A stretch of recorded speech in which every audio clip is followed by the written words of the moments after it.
ভ্রমণ করবেন ভাবছেন, আপনাকেই বলছি, সুন্দরবন ভ্রমণ করার আগে আপনাকে জানতে হবে সুন্দরবন ভ্রমণ আপনি কিভাবে করতে চান, কেন করতে চান, কিসের জন্য করতে চান এবং কাদের মাধ্যমে সুন্দরবন ভ্রমণ করতে চান। সুন্দরবন ভ্রমণের পূর্বে আপনার এই বিষয়গুলো অবশ্যই লক্ষ্য রাখতে হবে, কারণ সুন্দরবন বাংলাদেশের একমাত্র প্রাকৃতিক শিক্ষালয়, যেখানে আসলে আপনি একসাথে পাবেন বনের প্রাকৃতিক পরিবেশ, সাগর, নদী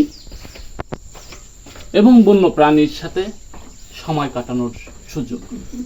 আর এই সুন্দরবন ভ্রমণ করতে হলে আপনাকে অবশ্যই একজন সঠিক গাইডের সঙ্গে ভ্রমণ করতে হবে, যে আপনার সুন্দরবনের প্রাকৃতিক পরিবেশ, সুন্দরবন সম্পর্কে, সুন্দরবনের এক একটি এলাকার এক একটি ঐতিহ্য, এক একটি প্রকৃতি এবং প্রাকৃতিক পরিবেশ সম্পর্কে আপনাকে ধারণা দিতে পারবে।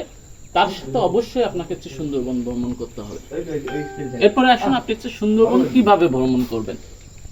সুন্দরবন ভ্রমণ করতে হলে অবশ্যই আপনাকে 3 দিন সর্বনিম্ন এবং সর্বোচ্চ 10 দিন 15 দিন আপনি সুন্দরবনে ভ্রমণের জন্য আসতে পারেন।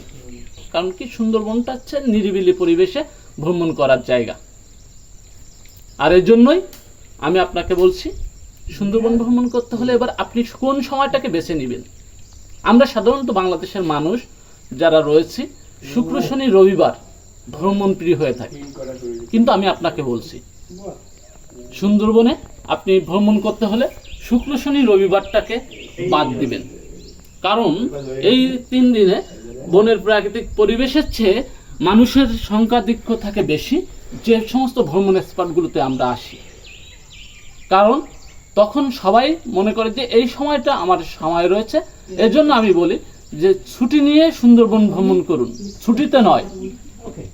সুন্দরবন ভ্রমণ করার জন্য আপনি নিজে ছুটি নিন, তাহলে আপনি সুন্দরবনকে সঠিকভাবে উপলব্ধি, সঠিকভাবে ভ্রমণ করতে পারবেন।